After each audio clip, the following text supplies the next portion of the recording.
I can hear it. You can hear it? Good.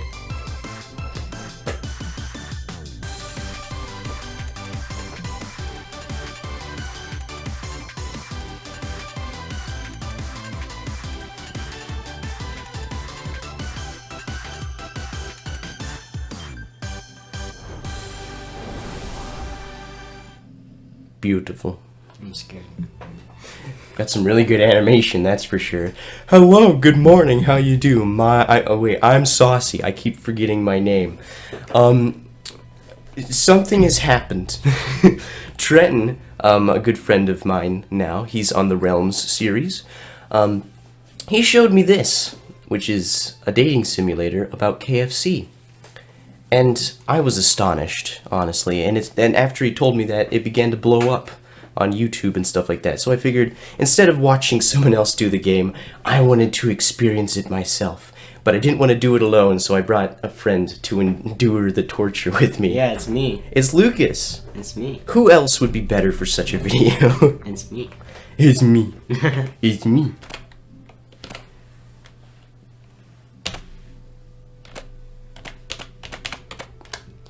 Ginstern. Good name, right? Yeah. You sleep softly as the morning sun casts a warm glow through the window of your modest student apartment. Oh, I'm a student. Of course I am. The world is peaceful and serene. You could stay in the moment forever. Or you could wake up now. Your first day of culinary school is no time to sleep in. This is like pretty close to home for you, Lucas, because you're in culinary, or you're going to culinary school. Yeah. Smack the clock. Who will be there? What will you cook? What should you wear? Time begins to fly by, and you find your imagination getting away from you. That happens to me all the time. Yeah, the same. You'll need to take this seriously. You allow yourself to daydream a bit, thinking about the future. No, you should probably stop. Hold on, I need a tissue.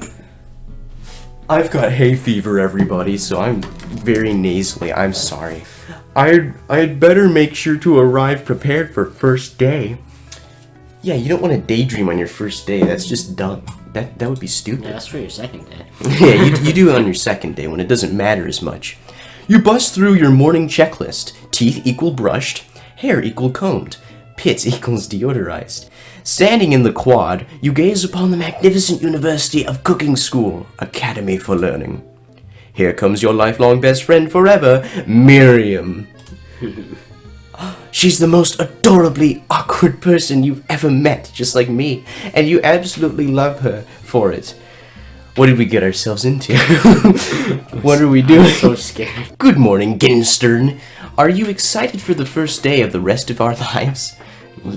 Okay, yeah, sure. Actually, because I sure am. Excited, a little nervous, okay, a lot nervous.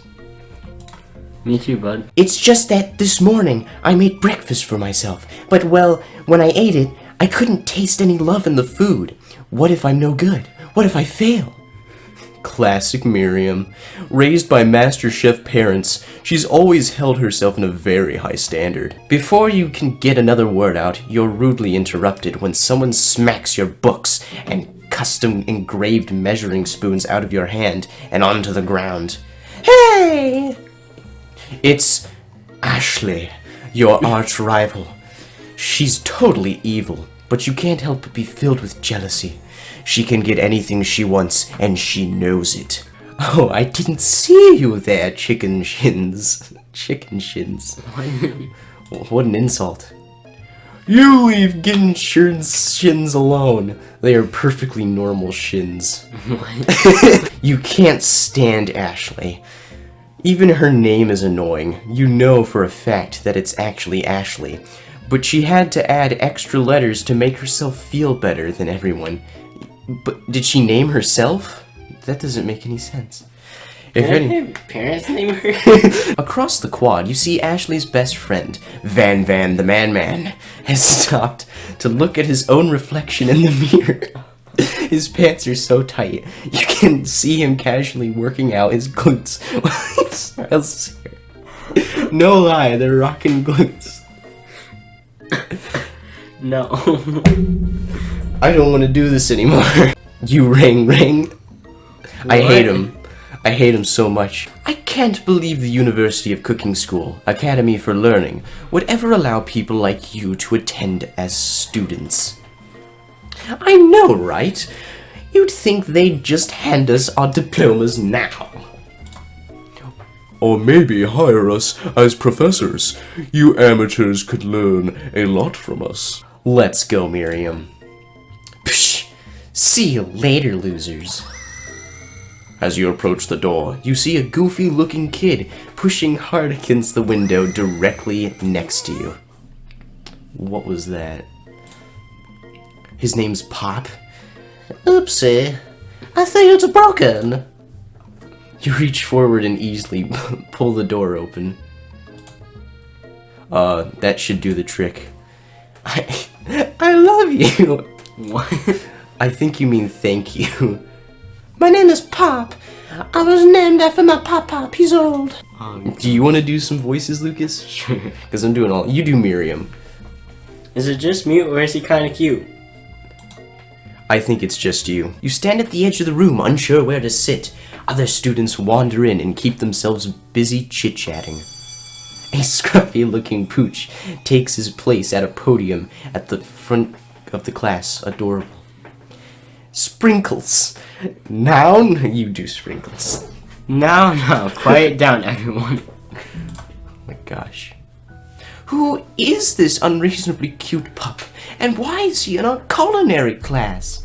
Yeah, why can a dog can't speak? he talk? Yeah. Please, call me Professor Dog. I may be cute and little and fluffy, but I still demand respect. Woof. What? A cute dog is our professor? This is the best school ever. I guess only a dog's nose is capable of picking up all the nuances of fine dining.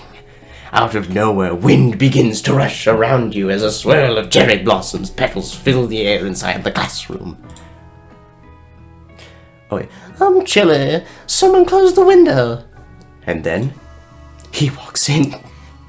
He's been risen from the dead. You're immediately swept up in the aura of his new student and his remarkable goatee. Who knew anyone could be so handsome? Time stands still. If it isn't my favorite student, Harland. Harland. Harland. Colonel Sanders interrupts Sprinkles. Sorry, Professor Dog, before he can finish his sentence. Please call me Colonel. Wait, he's a student? I thought he was going to be one of the teachers. Colonel Sanders. Sweat begins to bead across your brow. You feel like everyone is looking at you, and you're not entirely wrong. And this over here must be Sweaty Sweats-a-Lot. Yeah, I doubt anyone would notice. Professor Dog steps in to settle the class down and sets some ground rules. Welcome to the... Oh yeah, that's you, I'm sorry. Welcome to the University of Cooking School. Academy for Learning. There will be tears, there will be blood, and there might even be really adorable tiny food. Why would there be blood? Are we gonna cut our fingers off by accident by using knives? That's not good. And when it all is said and done, there will be a battle. You will lift your sporks and complete the broom Cooking arena. cooking arena. Okay. Just then, another student enters the classroom and interrupts the professor's rousing speech. How many characters are there gonna be? Student. Hi guys, sorry I'm late. I hope everyone had a good summer. He looks like a, just... Quiet! Jeez. Late to class is bad enough, but interrupting my monologue? You're on the fast track out of here, young man. Let there be a lesson to you students that tardiness is unacceptable. Even Clank made it here on time, rolling halfway across the town in his tiny wheels. Who the heck is Clink? You turn to see the student Sprinkles is referencing, who appears to be some sort of industrial kitchen appliance. Oh my. The class bursts into laughter. You've never had a talking dog as a teacher before, but Sprinkles' reputation for being smart but tough is well known. You decide to try and butter him up by giving him a treat from your pocket. But what kind? Why would you do that? Rubber ball? Chicken snack? Well, he would of course want the chicken snack. This is KCC we're talking about. KFC. KCC. KCC, KFC, same thing. They're the same place. His favorite. I knew it. Well. I think there might be some sort of competition for the new star student. I'm the new star, dude. The furry professor immediately devours the snack, leaving your hands slick with a coating of warm doggy drool. That is disgusting. Hey, Ganston, there's a seat still here. It seems that no one has claimed this seat next to me, if you're interested. Ooh, this is a hard decision. Do we want to get to know Colonel Sanders? Or do we gotta stick with the best friend? You move to take your seat by Miriam. As soon as you've settled into your seat, the professor makes an announcement. Think fast. It's time for a pop quiz. If a train is traveling to point B and train B is traveling to point A, how important is it to wash your hands before cooking? That has nothing to do with what the question. Okay. Extremely. Looking at you, Pop. Doesn't matter at all. Oh, of course it matters. This is Sprinkles we're talking about. He's gonna be really extreme. That's right. That's right. Forest is to tree as to chicken is to... Forest is to treat as feather, a slam dunk night. What? Feather. That's right. Why? Yep. What is the most efficient eating utensil ever created? Definitely the spork. That's right. Didn't even have to look at the others. What is food best for... What food is best for a broken heart? Camel meat. A pancake that looks like a silly face. Anything as long as it's prepared with love and not too much salt. That looks like a Yeah, silly face. for sure. No, it's not. Bull crap. That's an opinion you're giving me, Mr. Look at that Sprinkles. white eye. Yeah, look, he's... That's actually kind of really creepy. It is. Is Sprinkles a good boy? He's a talking dog that teaches at culinary school. He's the best boy. For sure. That's right. I bet yes wouldn't have been correct. He's like, that's not enough! Total score, 4 out of 5. I have an important announcement to make. Time for lunch! That is important. Wow, the cafeteria is as nice as any restaurant you've ever eaten at. Wow. It makes sense that a school dedicated to cooking would also be serious about eating. A delicious fragrance wafts through the room and tickles the end of your nose. Your mouth waters. Do you smell that? That must be our lunch. It smells crazy good. In honor of the new semester, I have prepared something special to share with everyone for lunch. That must be the smell I smelled. Indeed, that smell. It's chicken. Kentucky Fried. The aroma envelops you, and you begin to feel warm and safe. That is the effect that KFC has on people. It also gives you a lot of calories. And it's good. And you get fat really easily off of it. But it's good. That's true. What else matters? Colonel Sanders has filled a bucket with chicken? What a novel concept. What? It's not really that hard. Your stomach begins to grumble, as if to say, stop inking, and start eating. Stop inking. And start eating. By my calculation, nothing less than 11 herbs and spices are required to achieve the perfect balance of flavor. You look around and notice that every other student has a pen and paper and is scribbling notes as fast as they can. What? You think we want your stupid secret recipe, dude? Pshaw! Nah, my dude, nah. I'm just, drafting a last will and testament in case, one of those ingredients is, poison. Got him. He looks around nervously to see if anyone else is laughing at his sick burn. No one, everyone's on Colonel Sanders' side. Right? It's not gonna work. You wait to see that zinger Ashley has prepared to follow up, but she suddenly takes a different approach, because she's smart. Yeah, and I was just writing in my diary. Dear diary, today I smelled something beautiful. I knew at that moment that only the hands of a true gentleman could fry chicken so tender. She's smart. She knows which side to be on. You see her body language change from bitter and evil to sweet and innocent as she slides closer to Colonel Sanders. She realizes that he is destined for greatness and fame with cooking skills like this. She wants him all to herself. Well, Van, the man, if you don't want any. Whoa, hold on. I guess I'll try it. He takes one bite and his eyes grow wide. He starts contorting his face as he tries to hold in his pure exhilaration. What is his face? He's been dumbfounded. He's soulless now. He lost his soul to Kentucky Fried Chicken. You take one of the pieces of fried chicken out of his bucket and sink your teeth into it. It's amazing. Oh my god. Tasting Colonel Sanders' food transports you to another dimension. Alone with your taste buds gripping a drumstick in your hand, you float weightlessly. Focus your mind and meditate on this moment. Try and identify every flavor. Savor the moment and everything that it tells you about Colonel Sanders' culinary heart. Swim towards the light. Yeah, go towards the light. Somewhere up ahead, a bright light beckons you. The flavors are so intense, you become wrapped up in them. Unable to resist, you reach towards the light. It grabs you and it pulls you closer and closer until your fingertip connects with the end of everything. You are forever lost in the land of tender fried chicken bliss. Your mind dissolves. There is no ginster now. There is only herbs and spice. Though Miriam tries to revive you, she cannot. So no one else is experiencing this? I died? What? Okay. Give up. I'm tempted. I'm tempted. This is too much for my palate. Yeah. You let the food rest in your mouth and focus on it, scrutinizing every flavor. Salt, maybe? Pepper? Too obvious? Oregano, basil? Maybe, but there's something else. Something dark. Something spicy. You dig deeper, deeper, deeper. You even deeper still until you find it. Could it be nothing? Could it be love? Love is so dark. You snap out of it and realize that this information was meant to remain a secret, and yet you know. A mantle of responsibility now rests upon your shoulders.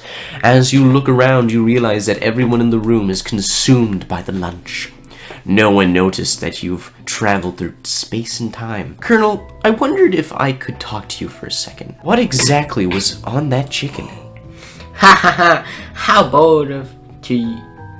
bold to come up and ask. It's an idea I had for a new combination of flavors that will make me my fortune and establish my legacy for all time as I open a chain of highly successful fried chicken restaurants. No big deal. It's just you and me here talking.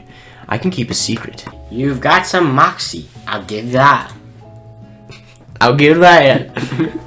Colonel Sanders looks both ways to make sure you're truly alone and then leans in. Just one ingredient. But you can tell I use it's something my great-granddaughter taught me. Daughter. my great-granddaughter. The universe. Wow, I'm just thinking, I don't know.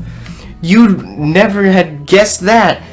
In fact, you're not even sure where you'd get some if you searched. And definitely isn't the flavor you tasted before. So now you're 2 ingredients closer to knowing the full recipe. But you don't tell Colonel Sanders that. Wait, I wonder if at the end of this whole thing you get to know what this recipe is. I don't know. Probably not. Probably not. You step into the massive cooking arena. Oh, okay. Where the afternoon lesson will take place. Each student gets an oven and all the tools and ingredients they could need. Look at this place. It's magnificent. Finally, we get to show our stuff. Wait a second. Oh no, we have to show our stuff. What if I totally blow it? You're not going to blow anything, except maybe kisses. For today's lesson, we will be cooking with partners. Hurry up and pair off. Naturally, Miriam looks over at you, but unable to control yourself, you pounce on Colonel Sanders. Hey, Colonel, would you like to tackle this lesson as a team? A team of 2? That is, me and you, if that wasn't clear. Why would you abandon Miriam? You can't do that. Wanna be my partner? Sure, Game Star. I'll prepare our station. I just completely went against what I tried to do in the beginning, which is remain friends with Miriam. Alright, you two. Oh, what if we were in complete sync and we did it at the same time? Alright, you two. For today's lesson, we're going to assemble. Take a basic dish and divide up the steps.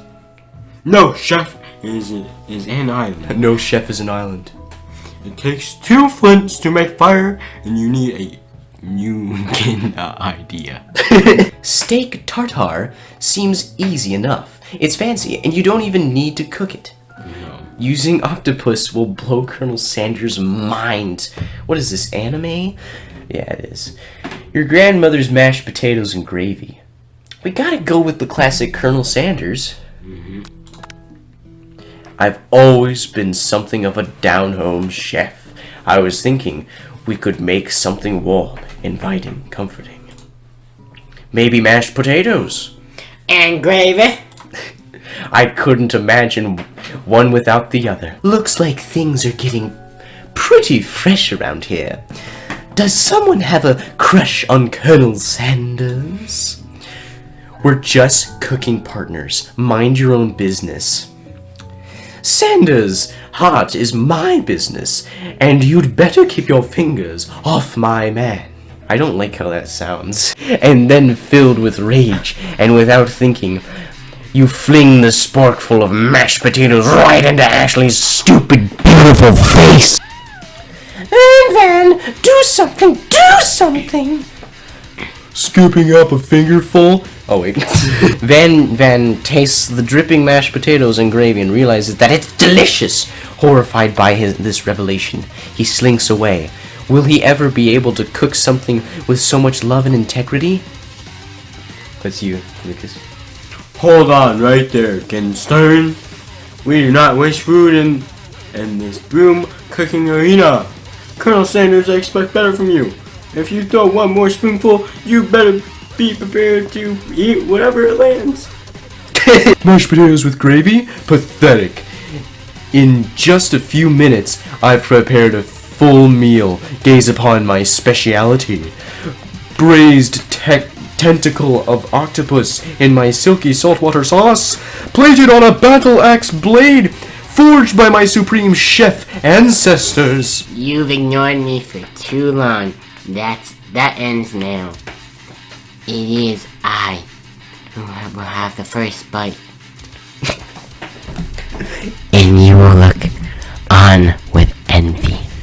Now he's giving me serial killer vibes now that you're speaking like that. The interrupting student rushes at Van and swipes a bite of his signature dish right off the plate. No, don't. Something about this dish doesn't strike my nose quite right. I think this octopus was rushed. Here, get closer. And maybe turned in the process. The results could be toxic. Too late. It has been eaten. I think I left something in the oven. I don't feel so good. It killed him! Everyone, step back. Don't take another bite. When you look at the plate, the rest of it is gone. You notice the tip of the tentacle being slurped up in Pop's mouth. Pop winces in pain for just a moment, then is almost immediately back to his obvious self. Oops, tastes like poison. The entire class is gathered to watch Pop's final moments. Shock has frozen the whole crowd. They are as motionless as statues. The class bell rings, disrupting the moment and snapping everyone back to reality. It would appear that Pop's enthusiasm for trying new things, despite obvious danger, has inoculated him against poisons of all kinds. You follow Colonel Sanders out of the room. At night, the school building has taken on another vibe entirely. It's dark, and more than a spooky. The Spork Monster is here to fight a hero. What the? How dare you threaten me? Just hours I was letting you my guard and down my guard. Alright, Colonel Sanders. Be afraid of me because I'm a monster, see? Is he rhyming on purpose, or is that just a coincidence? Before you can discuss syntax any further, it's a turn-based fight sequence. What will you do? Pokemon. Gotta attack it. You decide to go on the attack. Which attack will you choose? Cook, yeah, sure. There's no other option. Cook with Love does 1 damage. It just got real. That attack really upset Spork Monster. Spork Monster goes on the attack. They spit hot gravy at you. You take 1 damage. You decide to defend. Which defense will you use? Trepidation. You curl into a ball. I'm not cut out for this. Feeling vulnerable, Spork Monster prepares for its ultimate attack, Rounded Edge. Vile villain. Oh wait, that's you. Wow, villain, your reign of terror stops here. Colonel Sanders summons the energy of 1,000 chickens. Power pinch. Spork Monster is defeated. You saved me! An injured Spork Monster spews steam into the night. Forget mercy, finish him. Why would you spare him? He only wants to kill everything. I'm merciless. No student will ever walk the quad in fear again. This monster messed with the wrong chef. You ready your final attack? You'll never survive this. Student debt loan destruction. Why didn't you do that in the beginning? I don't know. It's completely vapor. I wasn't powerful enough. I had to be encouraged by Colonel Sanders. Apparently. You continue to surprise me, Ginstern. Oh wait, that's you. Gosh dang it, I keep doing your lines. The defeated monster left behind a special item. It appears at first to be a cookbook, but upon closer inspection, it's much more. It's a book of magic spells with a golden chicken on the cover. You open the cover and find a library card tucked inside. The last name to have signed it out is Borko. Broco? Borko? That sounds strangely familiar. Your blood is pumping as you stand in the quiet of the night, holding the mysterious book in your hands. As you come down from your battle buzz, you realize that your final attack has left you completely depleted. The world around you begins to fade away. Without any energy, you keep your eyes open. Darkness overtakes you. The image of Colonel Sanders flashes before your eyes as you fall asleep. He must have helped you get home. In your tired state, you don't know if you could have made it without him. What a guy. You want to thank him, but you don't have the strength to utter a single word. You feel your covers being pulled up over you as you are tucked in tightly. What a good mom. Good night, my Colonel. In your dream, you're together with Colonel Sanders. For some reason, Sprinkles is also there, instructing your love. Dreams are weird. Wow. You wake on day 2 and attempt to process the wild visions you had. Were they memories or premonitions? You lie in bed and stare at the ceiling, thinking about the secret you discovered while tasting Colonel Sanders' cooking yesterday. You can't believe you really used blah. And then there was that secret ingredient that Colonel Sanders went ahead and told you outright. Not much of a secret, huh? It's probably just because he already trusts you so much. Sure, that makes sense. We'll go with that. Alright, I think that's been enough. an hour. Has it been an hour? It's 1:30. Oh my gosh! Alright, we gotta stop. If you guys wanna see the rest of the game and what happens next, I don't really want to. I'm scared. But if you want to find out, play the game for yourself. It's completely free on Steam. And thanks for watching. This video is definitely not going to be an hour long. I'm going to edit it down to the funniest moments, that's for sure. Because that's way too long. I thought it was going to be like half an hour. Alright, see you guys later. I hope you enjoyed. Bye!